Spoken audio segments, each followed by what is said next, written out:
Hello दोस्तों, स्वागत है एक बार फिर आपका NB E learning YouTube channel पर। तो आज हम कक्षा 12वीं के पार्ट 2 राजा किसान नगर के जितने भी मल्टीपल चॉइस क्वेश्चन हो सकते थे वो लेकर आए हैं, जिनमें 100 से भी अधिक क्वेश्चन मिलेंगे आपको बहुत ही कम समय में। तो वीडियो को ध्यान से देखें और वीडियो अगर आपको पसंद आती है तो लाइक करें, शेयर करें और जो पहले से जुड़े हुए हैं वो अपने दोस्तों के साथ शेयर ज़रूर करें और जो नए जुड़े हैं वो सब्सक्राइब करें। तो शुरुआत करते हैं प्रश्नों की ज़्यादा समय न लेते हुए। तो पहला प्रश्न बेटा, महाजनपदों की संख्या कितनी थी? कितने महाजनपद थे? 16 महाजनपद थे बेटा। ठीक है, तो आपको क्या करना है, प्रश्न को याद रखना है और उत्तर को याद रखना है। गलत उत्तर को आप मत देखें, क्योंकि गलत उत्तर में क्या होगा कि जरूर नहीं परीक्षा में एक गलत उत्तर सेम हो, 20, 25, 30 भी हो सकते हैं, लेकिन एक सही उत्तर जरूर होगा। तो आपको प्रश्न पे फोकस करना है, प्रश्न को ध्यान से देखना है और उत्तर को याद करना है। तो महाजनपदों की संख्या कितनी थी बेटा? 16 थी। अगले प्रश्न की ओर बढ़ते हैं। गण अथवा संघ महाजनपदों पर शासन था किनका? कई लोगों समूह का। गण अथवा संघ नामक महाजनपदों पर लोगों का समूह था। जैसे राजाओं का था भाई, जो जैसे मगध हो गया, इन पर राजा का था। लेकिन कुछ गण और संघ कुछ लोगों से मिलाकर बना था। संघ मतलब होते ही ग्रुप है, तो कई लोगों के समूह का शासन था। तो मैंने आंसर रेड में कर रखे हैं ताकि आपको आंसर ढूंढने में कोई आसानी फील हो, मुश्किल फील ना हो। प्रश्न नंबर 3 है बेटा, निम्नलिखित में से कौन से एक महाजनपद का एक संघ था? संघ क्या होता है? जहाँ पे लोग अपने खुद मिलकर शासन करते हैं, तो वज्जीय एक संघ था। ठीक है, इन महाजनपदों में से वज्जीय एक संघ था। कौन कौन संघ नहीं था? इसका मतलब कौशल, पंचाल और मगध नहीं था। प्रश्न नंबर 4, निम्नलिखित लिपियों में से किसका अर्थ जेम्स प्रिंसेप द्वारा निकाला गया? ब्राह्मी और खरोष्टी लिपि का अर्थ जेम्स प्रिंसेप द्वारा निकाला गया। ठीक है बेटा, ब्राह्मी खरोष्टी से ही हमारी हिंदी यानी देवनागरी लिपि बनी है। तो क्वेश्चन 4 इंपॉर्टेंट है। प्रश्न नंबर 5 बेटा, निम्नलिखित में सर्वोत्तम। तो बेटा प्रश्न नंबर 5 क्या है कि निम्नलिखित में से सर्वोत्तम कारण की पहचान कीजिए जिसके कारण राजा अशोक को उसकी प्रजा द्वारा देवानम प्रिया और प्रियदर्शी कहा गया। यानी एक क्वेश्चन तो ये बन जाता है कि किस राजा को देवानम प्रिया या प्रियदर्शी कहा गया है, अशोक को कहा गया है, तो किस कारण कहा गया? तो उसका उत्तर है कि उसने धर्म की स्थापना की थी। और धर्म का माध्यम क्या था? समाज की भलाई करना। तो उसने धर्म की स्थापना की थी बेटा, जिसके कारण उसको देवाना पिया या प्रियदर्शी के रूप में जाना जाता है। प्रश्न नंबर 6 की ओर बढ़ते हैं। इसका एक ऑप्शन नीचे आ गया। निम्नलिखित में से मगध की राजधानी कौन सी है? कौन सी थी, सॉरी, राजगृह। तो पहली राजधानी राजगृह, जिसका अर्थ है राजाओं का घर। मगध की राजधानी पहली। प्रश्न नंबर 7 बेटा, भगवान महावीर का भगवान बुद्ध ये का संबंध किनसे था? गणों से था। इनके माता पिता किसी गणों के मुखिया हुआ करते थे। तो भगवान महावीर और भगवान महात्मा बुद्ध का संबंध गणों से था। प्रश्न नंबर 8 की ओर बढ़ते हैं। सबसे प्राचीन अभिलेख निम्न भाषा में लिखे जाते थे। प्राकृत भाषा में जितने भी प्राचीन अभिलेख लिखे गए बेटा वो प्राकृत भाषा में लिखे गए हैं। प्रश्न नंबर 9, लगभग 6वीं से 4वीं शताब्दी ईसा पूर्व में कौन सा महाजनपद सबसे शक्तिशाली बन गया? कौन सा महाजनपद शक्तिशाली बन गया? मगध। ठीक है, ये क्वेश्चन बहुत इंपॉर्टेंट है कि मगध शक्तिशाली कैसे बना। तो ये सबसे महत्वपूर्ण जनपद था जो अभी बिहार पटना में है। मगध जनपद कहाँ स्थित है? आधुनिक बिहार में है। ठीक है, मगध यानी पटना कहा जाता है मगध को। तो मगध जनपद कहाँ स्थित है बेटा? आधुनिक बिहार में। मगध की सबसे पहली राजधानी कौन सी थी? राजगृह, यानी इसको राजगृह भी बोलते हैं या राजगाह भी बोलते हैं। तो मगध की सबसे पहली राजधानी कौन सी थी बेटा? राजगाह या राजगृह। पाटलिपुत्र मगध की राजधानी कब बनी? पाटलिपुत्र मगध की राजधानी कब बनी? 4वीं शताब्दी में पाटलिपुत्र राजधानी बनी।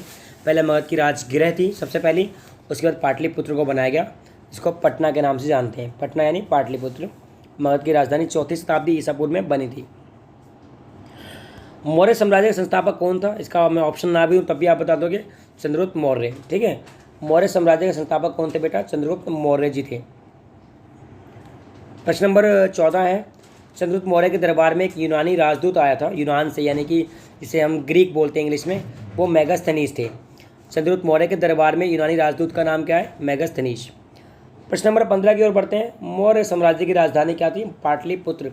तो मौर्य साम्राज्य की राजधानी बेटा पाटलिपुत्र थी। प्रश्न नंबर 16, निम्न राजा के सबसे प्राचीन अभिलेख हैं। अशोक के अभिलेख सबसे प्राचीन है। ठीक है, तो इस वीडियो में 120 से भी अधिक प्रश्न हैं, बहुत इंपॉर्टेंट है और पूरे पार्ट से लेकर बनाए गए हैं, यानी कि एक वीडियो देख लोगे तो आपको किसी और वीडियो को देखने की आवश्यकता बिल्कुल नहीं पड़ेगी। लेकिन और अच्छे नंबर लाने हैं तो आपको एनसीईआरटी जरूर पढ़नी चाहिए एक बार, कि कुछ भी पॉइंट ना छूटे आपका। आगे बढ़ते हैं 17वें क्वेश्चन की ओर। निम्नलिखित में से कौन सा प्रदेश अपनी सोने की खदान के लिए फेमस था? स्वर्णगिरी। स्वर्ण मतलब सोना, गिरी मतलब पहाड़, कर्नाटक। तो निम्नलिखित में से कौन सा प्रदेश सोने की खदान के लिए फेमस था? स्वर्णगिरी, जो कि कर्नाटक में है। प्रश्न नंबर 18 की ओर बढ़ते हैं। धम्म का संदेश किसने दिया? सबको पता है अशोक ने दिया, इसलिए उसको प्रियदर्शी या देवाना प्रिया भी कहा जाता है। धम्म का संदेश सम्राट अशोक ने दिया। प्रश्न नंबर 19 की ओर बढ़ते हैं। धम्म महामात यानी धम्म को फैलाने वाले विद्वान लोग किसने नियुक्त किए? अशोक ने। अशोक ने धम्म की स्थापना करी और महामातों की नियुक्ति करी। प्रश्न नंबर 20 की ओर बढ़ते हैं। प्रयाग प्रशस्ति, प्रयाग यानी इलाहाबाद, स्तंभ लेख का लेखक कौन है? हरिसेन। हरिसेन है बेटा, ये पेन लिखा हुआ गलती से, हरिसेन किसके लेखक है? प्रयाग प्रशस्ति यानी इलाहाबाद स्तंभ अभिलेख के लेखक है। प्रश्न नंबर 21 की ओर बढ़ते हैं बेटा। हरिसेन किस शासक का राजकवि था? समुद्रगुप्त का राजकवि हरिसेन थे। ठीक है, हरिसेन किसके राजकवि थे? समुद्रगुप्त के। प्रश्न नंबर 22। भारत का सबसे प्रसिद्ध विधि ग्रंथ यानी कानून का ग्रंथ कौन सा है? मनुस्मृति, जो कि 3rd चैप्टर की में भी आप देखोगे इस क्वेश्चन को। भारत का सबसे प्रसिद्ध विधि ग्रंथ, यानी जब कानून ये रूल रेगुलेशन नहीं आए थे उससे पहले भी एक रूल्स की बुक थी, मनुस्मृति। प्रश्न नंबर 23 की ओर बढ़ते हैं। संगम साहित्य की भाषा क्या है? तमिल। संगम जो साउथ का एक साहित्य है उसकी भाषा तमिल है। 24वां प्रश्न। 6ठी शताब्दी ईसा पूर्व में उपज बढ़ाने का निम्न तरीका अपनाया गया, कौन कौन सा? सिंचाई के साधनों का विस्तार किया गया, बिल्कुल सही। लोहे के फालों का प्रयोग किया गया, बिल्कुल सही। धान की रोपाई। तो आपको उपरोक्त सभी की जगह इन तीनों उत्तर भी साथ में याद रखने हैं कि सिंचाई साधनों का विस्तार किया गया, लोहे के फालों का प्रयोग किया गया और धान की रोपाई की गई। प्रभावती गुप्त किसकी पुत्री थी? चंद्रगुप्त द्वितीय की पुत्री थी। ये प्रश्न 3rd चैप्टर में भी आएगा कि प्रभावती गुप्त किसकी पुत्री थी बेटा? चंद्रगुप्त द्वितीय की थी। ये पहली रानी थी जिसके पास संपत्ति का अधिकार था। प्रश्न नंबर 26 बेटा, थोड़ा छोटा करता हूँ मैं इसको। प्रारंभिक भारत में व्यापारियों को संघ को, यानी स्टार्टिंग में भारत में व्यापारियों की ग्रुप को क्या कहते थे? श्रेणी। तो बहुत ही आसान प्रश्न है, इसका उत्तर समझ जाओगे कि व्यापारियों के संघ को श्रेणी कहा जाता था। प्रश्न नंबर 27 बेटा। सिक्कों का अध्ययन क्या कहलाता है? मुद्रा शास्त्र। मुद्रा यानी कि मनी, शास्त्र मतलब ज्ञान। सिक्कों का अध्ययन मुद्रा शास्त्र कहलाता है। प्रश्न नंबर 28 बेटा। जेम्स प्रिंसेप जिसने ब्राह्मी लिपि का अर्थ निकाला था, कब निकाला? 1338। अगर दशक आता तो 1830 लिखेंगे बेटा। दशक यानी 30 से 40 साल के बीच कोई भी ईयर, और अगर पूरा टाइम पूछे तो 1838 में जेम्स प्रिंसेप ने अशोककालीन ब्राह्मी लिपि का अर्थ निकाला। महत्वपूर्ण प्रश्न है बेटा। सम्राट अशोक द्वारा अपनाई गई एक उपाधि देवाना प्रिय। ना उसने आपको महाराजा अधिराज कहा, ना ही उसने धम्म महामात, तो उसने अपने आपको क्या कहा? देवाना प्रिय। तो लोगों ने दिया था इसको देवाना प्रिय, देवताओं का प्रिय राजा अशोक। आधुनिक भारतीय भाषाओं में 30वां प्रश्न है। आधुनिक भारतीय भाषाओं में प्रयुक्त लगभग सभी लिपियों का मूल क्या है? ब्राह्मी लिपि, जो कि मैंने आपको अभी बताया कि जिस लिपि में हम पढ़ रहे हैं, जिसमें वीडियो देख रहे हैं, वो हिंदी भी ब्राह्मी लिपि से निकल के आए हैं। तो सारी भाषाएं आजकल ब्राह्मी लिपि से निकल के आई हैं जो भारत में यूज होती हैं। प्रश्न नंबर 31। निम्नलिखित में से किसने ब्राह्मी और खरोष्टी लिपि का सर्वप्रथम अर्थ मतलब निकाला था? जेम्स प्रिंसेप ने सबसे पहले ब्राह्मी और खरोष्टी लिपि का अर्थ निकाला कब? 1838 ईयर्स में, या दशक की बात करें तो 1830 के दशक में। दशक और ईयर में फ़र्क है। बौद्ध धर्म के ग्रंथों को किस भाषा में रचा गया? पाली भाषा में रचा गया। बौद्ध धर्म के ग्रंथों को पाली भाषा में रचा गया। प्रश्न नंबर 33 बेटा। निम्नलिखित में से कौन सा जनपद शक्तिशाली था? कुरु। ठीक है, कुरु जनपद शक्तिशाली था। आगे बढ़ते हैं। इसका उत्तर मगध है बेटा, क्योंकि ऑप्शन थोड़े मिस प्रिंट हो गए हैं। तो सबसे शक्तिशाली महाजनपद कौन था? मगध। कुरु नहीं था बेटा। ठीक है, तो क्वेश्चन को ठीक कर लेंगे जिन्होंने अभी सुना कि सबसे शक्तिशाली जनपद था मगध। अगले क्वेश्चन की ओर बढ़ते हैं। 34 क्वेश्चन। मेगास्थनीज किस दरबार के शासक में आया था? मेगास्थनीज जो यूनानी वो था, दूत था, जिसने इंडिका नामक पुस्तक लिखी, किसके दरबार में आया था? चंद्रगुप्त मौर्य के दरबार में मेगास्थनीज आया था। प्रश्न नंबर 35वां स्वर्णागिरी यानी सोने का पहाड़ जहाँ मिलता है वो किस राज्य में है? कर्नाटक राज्य में स्वर्णागिरी। प्रश्न नंबर 36 की ओर बढ़ते हैं हम। 36 में कहा गया कि धम्म के सिद्धांत यानी धर्म का सिद्धांत किसने फैलाया? अशोक ने। प्रयाग प्रशस्ति किस देवता का जिक्र नहीं है? तो ये है कि जिक्र है, तो किस किसका जिक्र है? कुबेर का, वरुण का, इंद्र का। किसका जिक्र नहीं है? तो विष्णु भगवान का जिक्र नहीं है। प्रश्न नंबर 38 सोने के सिक्के सबसे पहले किस राजाओं ने जारी करे? तो कुषाण राजाओं ने जारी किए सोने के सिक्के। सबसे अच्छे कोटि के तो गुप्त राजाओं ने, लेकिन सोने के सिक्के सबसे पहले किसने जारी किए? कुषाण राजाओं ने। प्रश्न नंबर 39 कौन सा सम्राट, कौन सा राजा जिसने अपने अधिकारियों प्रजा के लिए संदेश प्राकृतिक पत्थरों और पॉलिश किए स्तंभों पर लिखवाए? अशोक ने। तो कौन सा पहला सम्राट था जिसने अपने अधिकारियों प्रजा के लिए संदेश प्राकृतिक पत्थरों में पॉलिश के निकलाए ताकि लोग उसके बात को आगे फॉलो कर सकें? तो अशोक ने। प्रश्न नंबर 40 मौर्य साम्राज्य कितने प्रांतों में बांटा गया था? 4 प्रांतों में। सेंटर में पाटलिपुत्र में राजा स्वयं था और 4 थे, ठीक है, उनको 4 अलग अलग दिशाओं में फैलाया हुआ था। तो मौर्य साम्राज्य में प्रांतों को 4 वर्गों में बांटा हुआ था। आगे बढ़ते हैं। क्वेश्चन नंबर 41 चंद्रगुप्त कौटिल्य किसके गुरु थे? चंद्रगुप्त मौर्य के, या चंद्रगुप्त कौटिल्य के शिष्य क्या हैं? तो चंद्रगुप्त मौर्य। यानी क्वेश्चन रिवर्स कर सकते हैं कि कौटिल्य किसके गुरु थे? चंद्रगुप्त मौर्य के, या चंद्रगुप्त मौर्य किसके शिष्य थे? कौटिल्य के। प्रश्न नंबर 42 सोने के सबसे भव्य सिक्के किसने जारी किए? गुप्त राजाओं ने। गुप्त राजाओं ने सबसे बढ़िया सिक्के जारी करे, लेकिन कुषाण राजा पहली बार सिक्के लेके आते हैं। एक होता है कि पहली बार यानी कि फर्स्ट इन्वेंशन, उसके बाद अच्छी किस्म के गुप्त शासकों ने जारी किए। प्रश्न नंबर 43 की ओर बढ़ते हैं। इनमें से कौन कुषाण शासक था? कनिष्क। कनिष्क बड़ा फेमस कुषाण शासक थे। प्रश्न नंबर 44 हड़प्पा सभ्यता के पतन के बाद, हड़प्पा सभ्यता के पतन के बाद शवों के अंतिम संस्कार का जो नया तरीका अस्तित्व में आया क्या कहलाता है? महापाषाण। ठीक है, तो हड़प्पा सभ्यता के बाद जो नया तरीका आया संस्कार का वो महापाषाण कहलाता है। ठीक है, आगे बढ़ते हैं। क्वेश्चन नंबर 45 में निम्नलिखित में से किस राजा को प्रियदर्शी कहते हैं या मनोहर मुख आकृति वाले? अशोक को कहा गया। ये क्वेश्चन कई बार रिपीट हुआ, यानी ये क्वेश्चन आने की पूर्ण संभावना है। दक्षिण के राजाओं सरदारों के संदर्भ में कौन सा कथन सही नहीं है? फोकस करना है कि सही नहीं है। सरदार अपने अधीन लोगों से कर वसूलते थे जबकि राजा भेंट स्वीकार करते थे। ये उल्टा बोल दिया है। सरदार अपने लोगों से भेंट वसूलते थे, भेंट स्वीकारते थे, जबकि राजा कर वसूलते थे। तो ये कथन गलत है। ठीक है, आगे बढ़ते हैं। 6वीं सदी ईसा पूर्व सिक्कों के संदर्भ में निम्नलिखित में से कौन सा कथन सही नहीं है?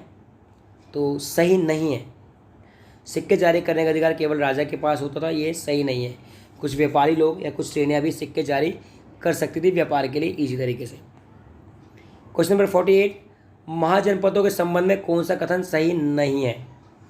प्रत्येक में एक राजतंत्र था, ये गलत है। कुछ गण भी और कुछ संघ भी थे, यानी बाकी भी याद रखेंगे क्या सही थे। 16 महाजनपद थे, प्रत्येक की राजधानी होती थी और मगध सबसे शक्तिशाली था, ये सही है। आपको गलत के साथ साथ वीडियो को पॉज करके सही उत्तर भी याद करने हैं। गण और संघ के संबंध में कौन सा कथन सही नहीं है? तो कौशल एक महत्वपूर्ण संघ था, ये नहीं है। बाकी इसका मतलब है तो ये पढ़ना है कि इस समूह का प्रत्येक व्यक्ति राजा कहलाता था और गण संघ में बहुत सारे लोगों का समूह का शासन करता था। भगवान महावीर और बुद्ध इन्हीं गणों से संबंधित है, इसका मतलब ये सही है। पर क्वेश्चन में सही नहीं पूछा गया है, तो कौशल एक महत्वपूर्ण संघ है, ये गलत है। प्रश्न नंबर बेटा 50 मौर्य वंश की जानकारी के स्रोत नहीं है। मतलब है तो ये भी है, ये भी है, ये भी है, नहीं है प्रयाग प्रशस्ति, क्योंकि प्रयाग प्रशस्ति गुप्त साम्राज्यों का, गुप्त बाद में आए थे मौर्यों के काफ़ी बाद। ठीक है, प्रश्न नंबर 51 कुषाण शासकों के संबंध में कौन सा कथन सही नहीं है? ऐसे क्वेश्चन आने की पूर्ण संभावना है जो कथन सही नहीं है। तो उत्तर प्रदेश ये वाला सही है। संभवतः वे लोग मंगोल शासकों से प्रेरित होंगे जो स्वयं को स्वर्गपुत्र कहते थे। तो कुषाण राजाओं ने इस बात को फॉलो नहीं किया। क्वेश्चन नंबर 52 भूमि दान के संबंध में कौन सा कथन सही नहीं है? यानी 3 सही हैं, 3 पहले सही पढ़ लेते हैं। भूमि साधारण तौर पर धार्मिक संस्थाओं ब्राह्मणों को दिया जाता था। अभिलेख संस्कृत में लिखे गए हैं और पुरुष राजा ही भूमि दान कर सकते थे। लेकिन कौन सा नहीं है? अधिकांश भूदान अभिलेख शिलालेखों पर खुदे होते थे। तो शिलालेखों पर नहीं खुदे होते थे, ये किसी पत्थर पे या इनको एक ताम्र पत्थरों पर लिखकर दे दिया करते थे। प्रश्न नंबर 53 बेटा, श्रेणी के संबंध में कौन सा कथन सही नहीं है? नहीं है वाला क्या है कि कुछ श्रेणियां कृषि कार्य में भी संलग्न थी, ये नहीं है। लेकिन सही क्या क्या है? उत्तर तो आपका ये है कि कुछ श्रेणियां कृषि कार्य में संलग्न थी, जबकि श्रेणियां व्यापार करती हैं, कृषि तो करती नहीं है। तो ये पढ़ते हैं, कभी कभी उत्पादकों व्यापारियों के संघ को श्रेणी कहा गया। ये कच्चे माल खरीदती है और तैयार करके बेचती है, यानी व्यापारी श्रेणी को कहा जाता है, यानी श्रेणी मतलब व्यापारी। तो किसान व्यापारी में नहीं आते। प्रश्न नंबर 54 थोड़ा मिस्टेक है इस क्वेश्चन में, हम आगे बढ़ते हैं। प्रश्न नंबर 55 में निम्नलिखित साक्ष्य की सीमा के संबंध में कौन सा कथन सही नहीं है? यानी कि जो रिकॉर्ड्स हैं, कौन सा टॉपिक सही नहीं है? अभिलेखों में लिखे शब्दों के अर्थ एक जैसे रहते थे, ये गलत लिखा हुआ है। हर जगह अभिलेखों को जो अर्थ हैं वो अलग अलग भाषाओं में अलग अलग निकाले जा चुके हैं। तो उपरोक्त 3 याद करने जो सही है क्या क्या, कि अभिलेखों के अक्षर हल्के थे, उनको पढ़ पाना मुश्किल हुआ करता था। कुछ अभिलेख नष्ट हो सकते थे, जिनके अक्षर लुप्त हो जाते थे। अभिलेख का राजनीतिक इतिहास में महत्वपूर्ण स्थान था। ये तो तीनों सही है। और गलत क्या है कि अभिलेखों में लिखे शब्दों के अर्थ एक जैसे रहते थे। सम्राट अशोक के अभिलेख किस भाषा में है? खरोष्ठी, ब्राह्मी। तो दोनों भाषाओं में बेटा। सम्राट अशोक के अभिलेख खरोष्ठी में भी है और ब्राह्मी लिपि में भी है। प्रश्न नंबर 57, अशोक के अभिलेखों को पढ़ने में किसको सफलता मिली? जेम्स प्रिंसेप को 1838 में। मौर्य वंश की स्थापना कब हुई? 321 ईसा पूर्व में मौर्य वंश की स्थापना की गई। किसने करी? चंद्रगुप्त मौर्य ने करी। तो 2 प्रश्न एक साथ हो गए, किसने करी? चंद्रगुप्त मौर्य ने करी। और कब हुई? 321 ईसा पूर्व में। ठीक है। प्रश्न नंबर 60, मैगस्थनीज की लिखी पुस्तक का नाम? इंडिका। अर्थशास्त्र कौटिल्य ने लिखी है, बाणभट्ट ने हर्षचरित, ठीक है, और कालिदास ने मुद्रा राक्षस। तो इंडिका लिखी है मैगस्थनीज ने। प्रश्न नंबर 61, अर्थशास्त्र की रचना किसने करी? कौटिल्य ने अर्थशास्त्र की रचना करी। मुद्रा राक्षस की रचना विशाखा दत्त ने करी है। मुद्रा राक्षस विशाखा दत्त, अर्थशास्त्र कौटिल्य या चाणक्य। चंद्रगुप्त मौर्य शासन कब बैठा? भाई जब इसने मौर्य साम्राज्य की नींव डाली, यानी 321 ईसा पूर्व में चंद्रगुप्त मौर्य सिंहासन पर बैठा। मौर्य वंश का सबसे महान राजा सम्राट अशोक। यानी एग्जाम्पल देने की आवश्यकता नहीं है, ऑप्शन देने की आवश्यकता नहीं है, आपको पता है सम्राट अशोक मौर्य वंश का सबसे महान शासक था। प्रश्न नंबर 65, कलिंग युद्ध कब लड़ा गया? 261 ईस्वी पूर्व में कलिंग युद्ध लड़ा गया था। ठीक है, किसने लड़ा था? अशोक ने लड़ा था, उड़ीसा में। प्रश्न नंबर 66, सम्राट अशोक ने अपने धर्म के प्रचार के लिए किस अधिकारी को नियुक्त किया? कौन सा अधिकारी था बेटा जो धर्म का प्रचार करता था? धम्म महामात्र। तो क्वेश्चन बार बार रिपीट भी होंगे, तो महत्वपूर्ण क्वेश्चन है, लेकिन इनके जो उत्तर हैं वो सेम रहेंगे। वर्तमान में राष्ट्रीय चिन्ह अशोक के किस स्तंभ से लिया गया? सारनाथ के स्तंभ से। जो अशोक स्तंभ का है सारनाथ में, उससे चिन्ह लिया गया राष्ट्रीय चिन्ह, जो कि किसी भी सरकारी दफ्तर में, सरकारी काम में यूज़ किया जाता है। शक संवत यानी शक कैलेंडर कब शुरू हुआ? 78 ईस्वी में शक संवत शुरू हुआ। प्रश्न नंबर 69, कुषाण वंश का सबसे महान शासक कनिष्क था, और कुषाण वंश ने पहली बार सोने के सिक्के जारी किए। प्रश्न नंबर 70, कनिष्क की राजधानी क्या थी? पुरुषपुर। याद रखना इस बात को। प्रश्न नंबर 71, कनिष्क ने कौन सी उपाधि धारण की? देवपुत्र कनिष्क। ठीक है, कनिष्क ने कौन सी उपाधि धारण करी थी बेटा? देवपुत्र। कनिष्क किस धर्म को मानने वाला था? बौद्ध धर्म को मानने वाला था, यानी बौद्ध धर्म का अनुयायी था। संगम साहित्य किस भाषा में लिखा गया बेटा? तमिल भाषा में संगम साहित्य लिखा गया। संगम का अर्थ होता है सभा। संगम का अर्थ क्या होता है बेटा? सभा। पहला संगम सम्मेलन कहाँ आयोजित किया गया? मदुरई में, साउथ में ही। प्रथम संगम सम्मेलन कहाँ आयोजित किया गया? मदुरई में। प्रश्न नंबर 76, दक्षिण भारत के प्रमुख राजा कौन थे? राज्य कौन से थे? चेल, चोल, पांडे। ये राज्य भी थे, राजा भी थे। दक्षिण भारत के प्रमुख राज्य चेर राज्य, चोल राज्य, पांडे राज्य। यानी उपरोक्त सभी आपके साथ साथ उत्तर भी याद करने हैं। प्रश्न नंबर 77, भारत में धान रोपण की शुरुआत कब हुई? यानी धान की खेती कब शुरू हुई? 600 से 500 ईस्वी पूर्व में शुरू हुई। ब्राह्मणों को दान में दी जाने वाली जमीन क्या कहलाती थी? ब्राह्मणों को दान में दी जाने वाली जमीन क्या कहलाती थी बेटा? अग्रहार। अग्र मतलब भूमि, हार मतलब दिए ना, तो अग्रहार ब्राह्मणों को दान दी जाने वाली भूमि कहलाती थी। प्रश्न नंबर 79, गुप्त वंश का सबसे महान राजा समुद्रगुप्त, जिसको भारत का नेपोलियन भी कहा जाता है। तो समुद्रगुप्त गुप्त वंश का सबसे महत्वपूर्ण शासक था। समुद्रगुप्त का राजकवि कौन था? हरिश्चंद्र समुद्रगुप्त के राजकवि रह चुके हैं। ठीक है बेटा, अगले प्रश्न की ओर बढ़ते हैं। प्रश्न नंबर 81, प्रयाग, प्रयोग की जगह प्रयाग आएगा बेटा। प्रयाग प्रशस्ति किस राजा के बारे में है? किस सम्राट के बारे में? समुद्रगुप्त के बारे में। किस गुप्त सम्राट के बारे में? समुद्रगुप्त के बारे में प्रयाग प्रशस्ति है। हर्षचरित के लेखक कौन है? बाण भट्ट। बाण भट्ट हर्षचरित के लेखक हैं। ठीक है बेटा, बाण भट्ट ने हर्षचरित नामक पुस्तक लिखी। प्रश्न नंबर 83, भारत के पश्चिमी तट पर कौन सा बंदरगाह है? भैरूकंज। भैरूकंज भारत के पश्चिमी तट पे है। ठीक है। प्रश्न नंबर 84, हर्षवर्धन की राजधानी क्या है? कन्नौज। कन्नौज राजधानी थी हर्षवर्धन राजा की। प्रश्न नंबर 85, मृच्छकटिकम का लेखक कौन है? पार्क। मृच्छकटिकम के लेखक कौन है? पार्क। कामसूत्र का लेखक कौन है बेटा? वात्स्यायन। वात्स्यायन की कामसूत्र पुस्तक है। ठीक है। महाभाष्य का लेखक कौन है बेटा? पतंजलि। पतंजलि किसके लेखक है? महाभाष्य के। रजतरंगिणी का लेखक कौन है बेटा? कलहन। कलहन ने रजतरंगिणी नामक पुस्तक लिखी। प्रश्न नंबर 89, दक्षिण भारत में सबसे बड़े जमींदारों को क्या कहा जाता है? वेल्लालार। दक्षिण भारत के बड़े जमींदारों को वेल्लालार कहा जाता है। प्रश्न नंबर 90 बेटा, गुप्त काल का सबसे प्रसिद्ध गणितज्ञ आर्यभट्ट, जीरो की खोज की गई। तो गुप्त काल का सबसे प्रसिद्ध गणितज्ञ कौन था? आर्यभट्ट जी थे। मैगस्थनीज किस देश का रहने वाला था? यूनान, जिसको इंग्लिश में ग्रीक बोलते हैं। मैगस्थनीज ने इंडिका लिखी, यूनान देश के रहने वाले थे। मुद्रा शास्त्र में किसका अध्ययन किया जाता है? सिक्कों का। तो सिक्कों का अध्ययन मुद्रा शास्त्र कहलाता है, और मुद्रा शास्त्र किसका अध्ययन है? सिक्कों का। प्रश्न नंबर 93, भगवान महावीर का संबंध किस जनपद से? वज्जी से। वज्जी से महावीर का संबंध है। जातक कथाएं किस भाषा में लिखी गई? जो इंटरेस्टिंग कहानी है, पाली भाषा में जातक कथाएं लिखी गई हैं। प्रश्न नंबर 95, गुप्त साम्राज्य के पतन के कारण सैनिक कमजोरी, होनों का आक्रमण, कमजोर उत्तराधिकारी। तो उपरोक्त सभी के साथ साथ आपको उत्तर याद करने, कमजोर सैनिक कमजोरी, होनों के आक्रमण, कमजोर उत्तराधिकारी। 96, गुप्त साम्राज्य की राजभाषा संस्कृत। गुप्त साम्राज्य की राजभाषा संस्कृत थी। प्रश्न नंबर 97, तमिल भाषा में व्यापारियों को क्या कहा जाता है? तमिल में व्यापारियों को क्या कहा जाता है? मसततुवन। मसततुवन। तो 98वां प्रश्न बेटा, गुप्त काल में भूमि अनुदान, भूमि को जो दान में दी गई, अभिलेख किस भाषा में? संस्कृत। तो गुप्त काल के समय संस्कृत भाषा टॉप पर थी, पराकाष्ठा पे थी।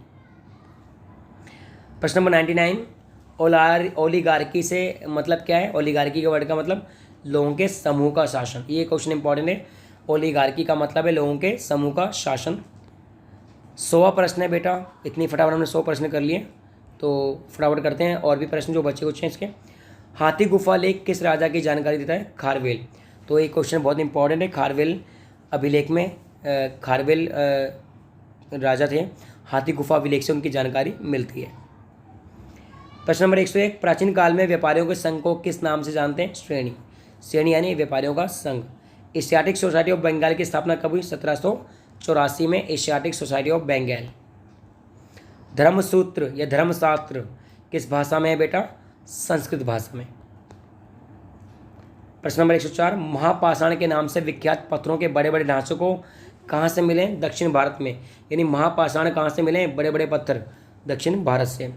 प्रश्न नंबर 105, वर्तमान में मगध को किस नाम से जानते हैं? बिहार। बिहार यानी मगध, पाटलिपुत्र यानी पटना। पाटलिपुत्र का वर्तमान नाम क्या है? पटना। ठीक है बेटा। अगला क्वेश्चन 107, वर्तमान में कलिंग, कलिंग जिसमें अशोक ने युद्ध किया था, उड़ीसा के नाम से जानते हैं कलिंग को। चंद्रगुप्त मौर्य का प्रधानमंत्री यानी कि गाइडेंस कौन था? कौटिल्य था, जिसने अर्थशास्त्र नामक पुस्तक लिखी। स्वर्णागिरी का मतलब है सोने का पहाड़। Very good.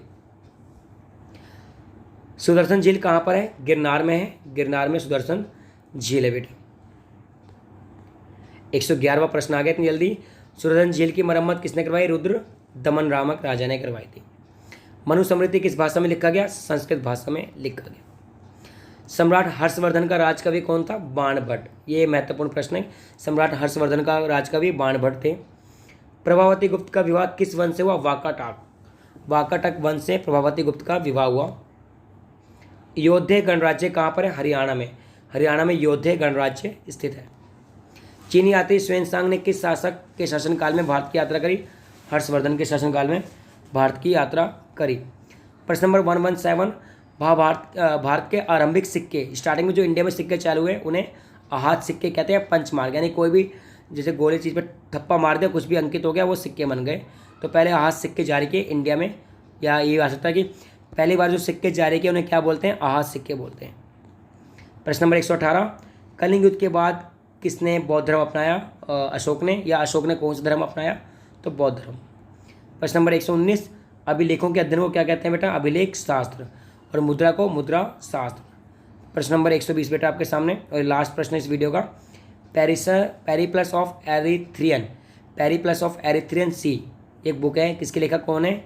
सॉरी, ये एक राइटर हैं।